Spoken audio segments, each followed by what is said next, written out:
Hello friends, कैसे हैं आप सभी। आप सभी का हार्दिक स्वागत है आपके अपने चैनल हिंदी शिक्षु में। आज हम समास की प्रथम वीडियो लेकर आपके सामने आए हैं, जिस वीडियो के अंतर्गत भी आपको 25 प्रश्नों की श्रृंखला मिलेगी और 26वां प्रश्न आपके लिए होगा। तो आइए हम शुरू करते हैं। सबसे पहला हमारा सवाल है, दो या दो से अधिक शब्दों से मिलाकर बने हुए सार्थक शब्द को क्या कहते हैं। अब हमारे सामने ऑप्शन है। ऑप्शन ए संधि, ऑप्शन बी समास, ऑप्शन सी अव्यय या फिर ऑप्शन डी छंद। तो हम जान लेते हैं कि संधि क्या होती है। सबसे पहले हमें पता है कि दो वर्णों के मेल से संधि का निर्माण होता है। जैसे अगर हम एग्जाम्पल ले लेते हैं, हिम धन आलय, तो यहां पर जो म में अ लगा है और जो दूसरा शब्द है उसका प्रथम वर्ण आ, इन दोनों के मेल से दीर्घ स्वर का निर्माण होता है आ का। इस प्रकार एक शब्द बनता है हिमालय। तो यहां पर वर्णों का मेल हुआ है, शब्दों का नहीं। दूसरा ऑप्शन है हमारे पास समास। समास में दो या दो से अधिक शब्द मिलकर ही एक नए शब्द का निर्माण करते हैं। वो शब्द सार्थक होना चाहिए, उसे ही समास कहते हैं। यदि हम बात करें जैसे राजा का पुत्र, तो यहां पर तीन शब्द हैं हमारे पास और इसके लिए एक शब्द का निर्माण हो जाता है, वो है राजपुत्र। इस प्रकार हम देख रहे हैं कि दो या दो से अधिक शब्दों से मिलकर एक सार्थक शब्द का निर्माण हुआ है, उसे समास कहते हैं। अव्यय किसे कहते हैं? अव्यय वो शब्द होते हैं जिनमें लिंग, वचन या कारक आदि के कारण कोई भी विकार उत्पन्न नहीं होता। विकार उत्पन्न नहीं होता, इसलिए इन शब्दों को अविकारी शब्द भी कहा जाता है। छंद वर्ण और मात्राओं की निश्चित संख्या का जो हमें ज्ञान कराते हैं वो छंद कहलाते हैं। यहां पर वर्ण और मात्रा का ज्ञान होता है। इसी प्रकार दो महत्वपूर्ण है, वार्णिक छंद और मात्रिक छंद। एक छंद और है हमारा जिसमें मुक्तक छंद कहलाता है। तो ये तीन प्रकार के हमारे छंद होते हैं। अगला प्रश्न है, समास का शाब्दिक अर्थ क्या होता है। आगे समास का जो अर्थ है वो शाब्दिक अर्थ क्या है? संक्षेप, विस्तार, विग्रह या विच्छेद। विस्तार करना, तो उसको जब हम विग्रह करते हैं, विस्तार से देखते हैं, तो ये चीजें तो नहीं होगी। विग्रह जब हम शब्द को खोलते हैं, विग्रह करते हैं, वो कहलाता है। और संधि वाले शब्द को जब विच्छेद किया जाता है वो संधि विच्छेद कहलाता है। संक्षेप करना, शब्दों का संक्षेप करना, दो या दो से अधिक शब्दों को मिलाकर जब एक बनाते हैं तो उसको संक्षेप करते हैं। तो ऑप्शन ए आपका बिल्कुल सही होगा। निम्नांकित में कौन सा पद अव्ययी भाव समास है?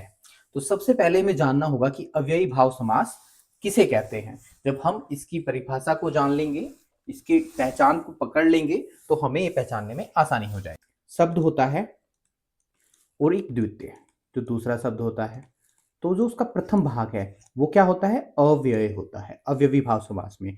तो उसका पहला पद अव्यय होगा और वह प्रधान होगा। प्रथम पद ही प्रधान होगा। प्रथम पद प्रधान पद कहलाएगा इसमें। और दूसरा क्या देखा हमने कि वो पद अव्यय होना चाहिए। तो इसमें देख लेते हैं कि ग्रह आगत, जो ग्रह आगत शब्द है वो हमारा कैसे बन रहा है?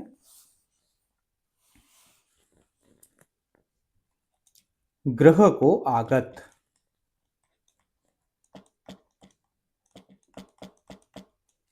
तो यहां पर जो विभक्ति आई है वो को की विभक्ति है। को किसकी विभक्ति है? कर्म की। तो ये कर्म तत्पुरुष समास कहलाता है। कर्म तत्पुरुष समास, तो ये तो नहीं होगा। फिर है आचार कुशल। इसकी जब हम विग्रह करेंगे तो वो बनेगा आचार में कुशल। जो व्यक्ति क्या होगा? आचार में कुशल।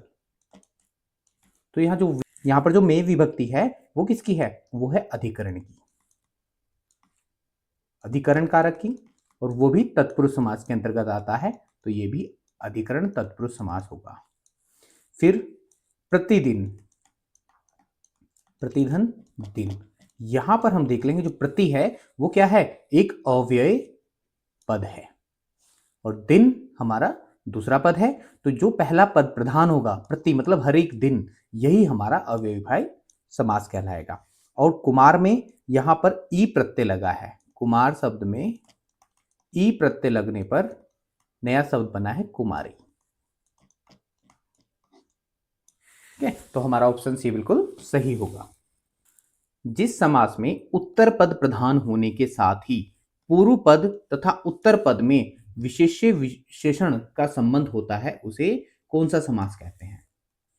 तो अब ये जो परिभाषा आई है वो ध्यान से समझिएगा। इस समास में पूर्व पद तथा उत्तर पद में विशेषण विशेष्य संबंध होता है। जो पूर्व पद होता है वो विशेषण होता है और जो उत्तर पद होता है वो विशेष्य होता है, और इसका उत्तर पद प्रधान होता है। उत्तर पद मतलब दूसरा पद जो है वो प्रधान होता है। ये परिभाषा है आपकी कर्मधारय समास की।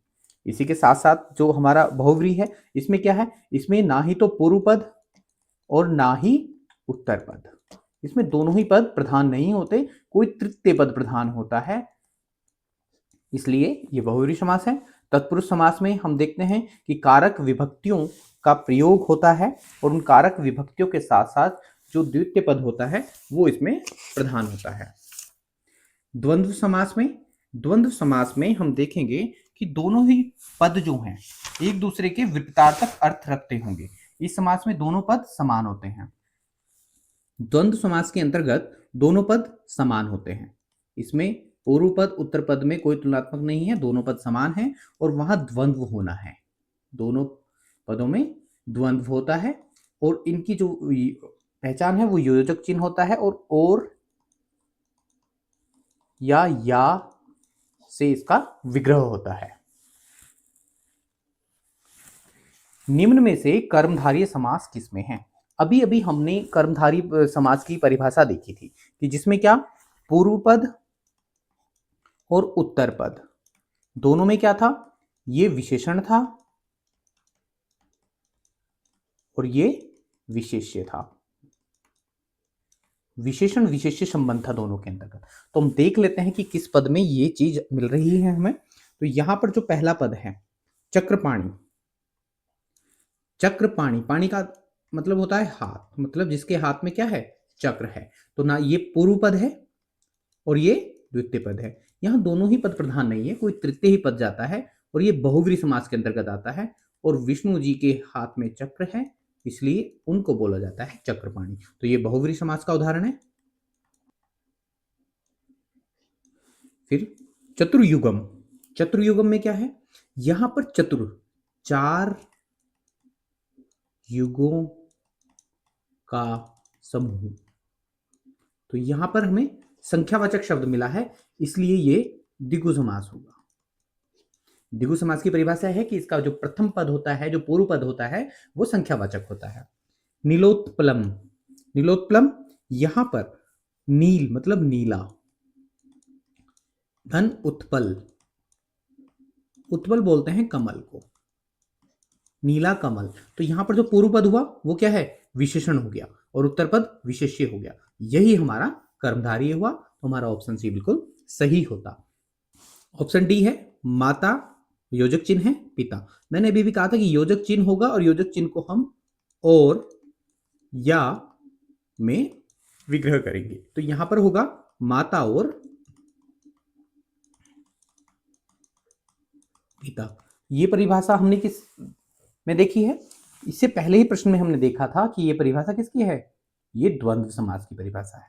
तो ये द्वंद्व समास होगा। तो यहां पर ऑप्शन हमारा बिल्कुल सी सही होगा। जिस समास के दोनों पद अप्रधान होते हैं वहां पर कौन सा समास होता है? अभी अभी हमने पीछे जब हम देख रहे थे कि जब जहां पर प्रथम पद या पूर्व पद और ना ही उत्तर पद, दोनों ही पद प्रधान नहीं होते हैं, कोई तृतीय पद प्रधान होता है, तो वहां पर बहुव्रीहि समास होता है। तो यहां पर हमारा बहुव्रीहि समास होगा। द्वंद्व समास की हम बात कर चुके हैं, जिसमें योजक चिन्ह मिलेगा और या में वो विग्रह होगा। द्विगु समास का जो प्रथम पद होगा, पूर्व पद होगा, वो क्या होगा, वो संख्यावाचक होगा। और तत्पुरुष समास का उत्तर पद प्रधान होता है, पूर्व पद गौण होता है और इसमें कारक की विभक्तियों से विग्रह होता है।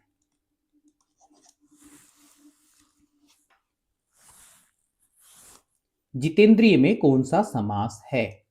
मतलब इंद्रियों को जीतने वाला। इसका अगर हम विग्रह करेंगे तो इंद्रियों को जीतने वाला, तो ना तो इंद्रियां और ना ही जीतने वाला, कोई तृतीय ही पद प्रधान है। तो वहां पर इंद्रियों को जीतने वाले कौन है? महावीर या भगवान बुद्ध, ये दो लोग इंद्रियों को जीतने वाले हैं। तो ये बहुवीरी समास का उदाहरण होगा। ऑप्शन बी आपका बिल्कुल सही होगा। देवासुर, जब हम इसका विग्रह करेंगे तो क्या आएगा? देव और असुर। तो यहां पर और विग्रह आ गया है हमारा, और हमें पता है कि और या जो विग्रह होंगे वो द्वंद्व समास के होंगे। ऑप्शन डी आपका बिल्कुल सही होगा। देशांतर, देशांतर में अगर हम विग्रह करते हैं तो देखते हैं कि देशों के बीच का अंतर।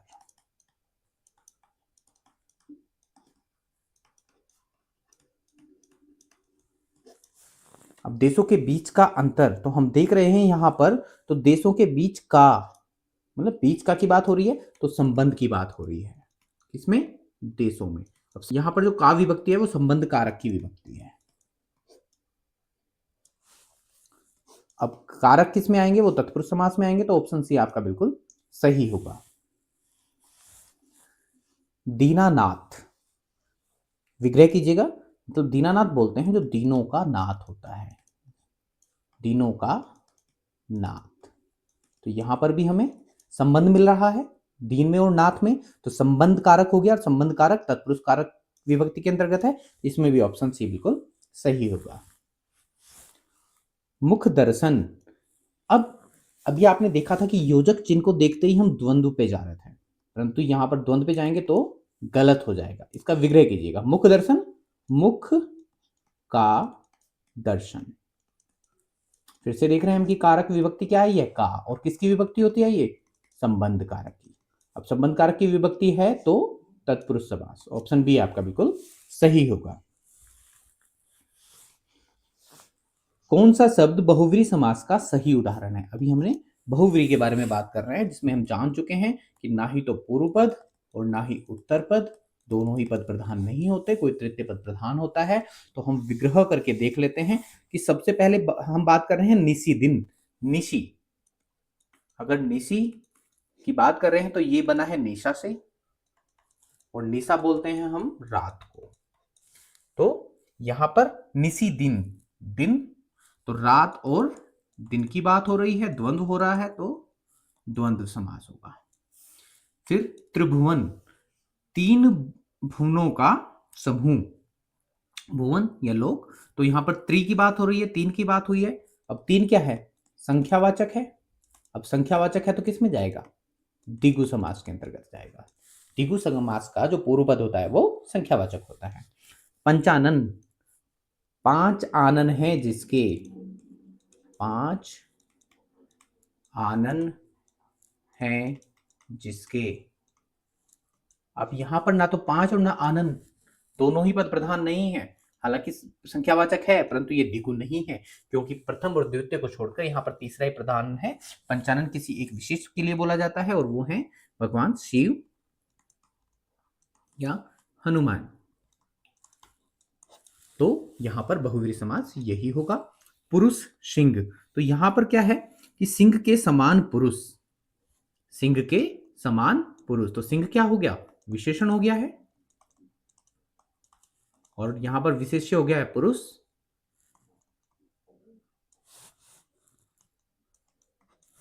तो पुरुष की विशेषता बता रहा है विशेषण, तो जिसमें विशेष्य विशेषण संबंध होता है वो कर्मधारी समास होता है। तो यहां पर कर्मधारी समास होगा। निशाचर में कौन सा समास है? निशाचर का विग्रह कीजिएगा। निशा में, निशा मतलब रात में विचरण करने वाला, रात में विचरण कौन करते हैं? राक्षस करते हैं। कोई तृतीय पद प्रधान हो रहा है, तो इसका ऑप्शन डी बिल्कुल सही होगा। चौराहा, चार राहों का समूह। तो चार राहों का समूह। तो यहां पर हम देख लें कि जो पूर्व पद है वो संख्यावाचक है, और संख्यावाचक किसमें होता है? द्विगु में होता है। तो ऑप्शन डी आपका बिल्कुल सही होगा। दस मुख में कौन सा समास है? या आपने सुना होगा दशानन, दशानन सुना होगा या दसमुख। तो दसमुख किसके थे? रावण के थे। अब रावण के थे तो कोई तृतीय पद जा रहा है, तृतीय पद किस में जाता है, बहुव्रीहि में जाता है, तो ऑप्शन बी आपका बिल्कुल सही होगा। सुपुरुष, सुपुरुष की बात करें मतलब सु का मतलब क्या होता है, सु का मतलब होता है सुंदर, तो सुंदर पुरुष। अब यहां पर प्रथम पद क्या कर रहा है, विशेषण है, विशेषता बता रहा है, किसकी बता रहा है, पुरुष की बता रहा है, तो ये विशेष्य हो गया। और विशेष्य विशेषण संबंध किसमें होता है, कर्मधारय समास में होता है, तो ऑप्शन सी आपका बिल्कुल सही होगा।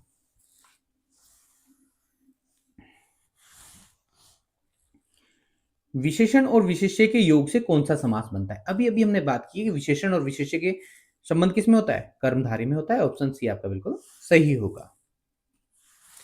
निम्नलिखित में से एक शब्द में द्विगु समास है, उसका चयन करना है। तो सबसे पहले हमें पता है कि द्विगु समास की पहचान क्या है, द्विगु समास की पहचान है कि जो उसका पूर्व पद होगा वो क्या होगा, वो संख्यावाचक होगा। तो देखते हैं किस पद, तो देखते हैं किस शब्द में संख्यावाचक शब्द है पूर्व पद, आजीवन। तो यहां पर आजीवन मतलब जीवन भर, तो जीवन भर की बात हुई है, आजीवन है, दो पद है आ और जीवन, पहला पद क्या है, अव्यय है। अब अव्यय पहला पद हो गया तो ये अव्ययीभाव समास हुआ। भूदान, भूदान का मतलब है भू का दान, भू मतलब भूमि का दान। अब का विभक्ति किसकी है, संबंध हो गया है, अब संबंध हो गया है तो क्या हुआ, तत्पुरुष हो गया है, तत्पुरुष संबंधवाचक समास। सप्ताह, सप्ताह किसको बोलते हैं, 7 दिनों का समूह। तो यहां पर संख्या आ गई है हमारे पास पूर्व पद में, तो यही हमारा ऑप्शन होगा, द्विगु समास का उत्तर होगा सी। पुरुष सिंह, ये ऑप्शन हम पहले भी देख चुके हैं कि सिंह क्या है, विशेषण है, शेर के समान पुरुष। तो विशेषण विशेष संबंध किसमें होता है, कर्मधारय में, तो ये आपका कर्मधारय का उदाहरण है। किस समास के दोनों शब्दों के समानाधिकरण होने पर कर्मधारय समास होता है। तो जब समानाधिकरण हो जाता है दोनों पदों का, पहले का भी दूसरे का भी, तो वहां पर हो जाता है तत्पुरुष समास। धर्म रथ मतलब धर्म में रथ कौन सा समास है, हम विभक्ति की पहचान करेंगे। हम बहुत देर से विभक्ति देख रहे हैं कि पर एक बार मैं आपको बता देता हूं कि जो हमारे कारक हैं वो हमारे तत्पुरुष समास की विभक्तियों पर निर्धारित करते हैं। जो हमारे कारक है वही पहचान है हमारे तत्पुरुष समास की। तो सबसे पहले हमें कारकों की पहचान होनी चाहिए, कारक की आपको पूर्णतः पहचान होगी तो आप तत्पुरुष समास के सभी प्रकारों को, जो 6 प्रकार के समास बनते हैं तत्पुरुष में, उनको पहचान पाओगे। तो एक बार हम देख लेते हैं, विभक्तियों को लिख लीजिएगा और याद करना है उसी प्रकार आपको। जैसे कर्ता की विभक्ति होती है ने, कर्ता ने कर्म को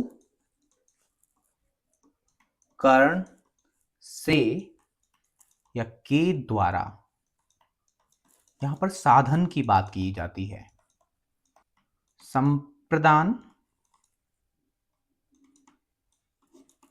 को या के लिए, अपादान से विभक्ति दो की है, कर्ण की और अपादान की, परंतु यहां पर साधन के रूप में होती है और यहां पृथकता का भाव आता है, अलग होने का भाव आता है, इस चीज का ध्यान रखेंगे। जब हम विग्रह करेंगे यदि पृथकता का भाव आएगा तो अपादान कारक लगाएंगे। उसके बाद है संबंध, संबंध का के की, ना ने नी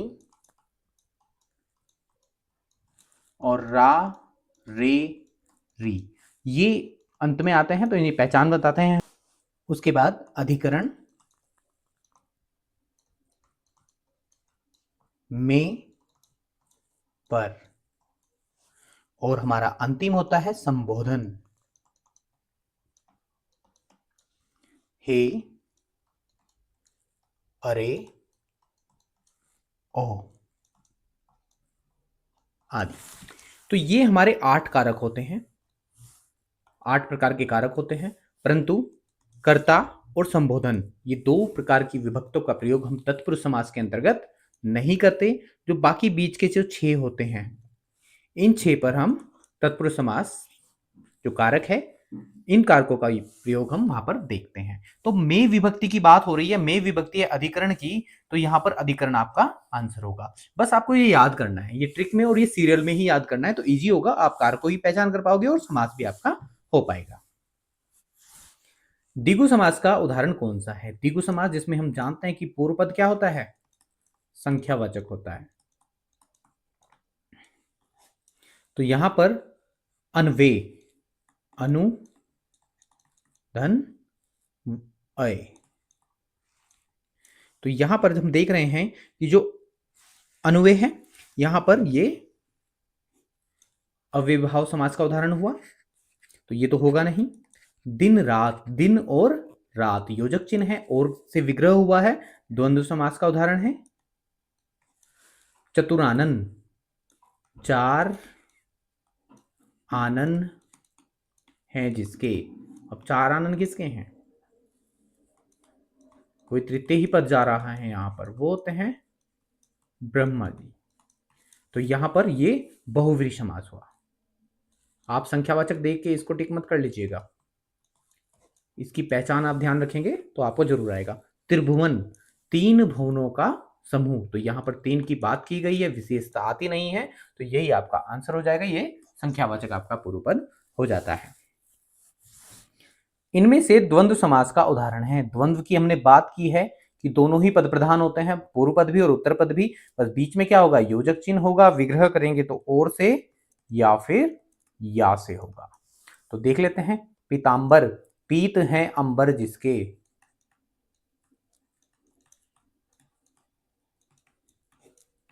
तो पीत मतलब पीले, किसके अंबर होते हैं? यहां पर हम देखते हैं कि विष्णु या फिर कृष्ण, तृतीय पद प्रधान है, तो ये बहुव्रीहि समास का उदाहरण हुआ, तो ये तो होगा नहीं, हमने द्वंद्व देखना है। चौराहा, चार राहों का समूह, तो यहां पर संख्यावाचक हो गया है। नेत्रहीन मतलब नेत्र से हीन, अब से विभक्ति किसकी थी? हमने भी कारक पढ़े हैं तो दो विभक्तियों में थे, एक तो करण और दूसरा अपादान। अब नेत्र से हीन मतलब पृथक हो रखे हैं, नेत्र नहीं है, तो यहां पर साधन तो है नहीं, तो करण नहीं होगा, अपादान तत्पुरुष समास होगा, अपादान तत्पुरुष समास। रुपया पैसा, तो यहां पर योजक चिन्ह भी है, और किसमें टूट रहा है? विग्रह किसमें हो रहा है? और में, रुपया और पैसा, तो द्वंद्व समास का उदाहरण होगा ऑप्शन डी।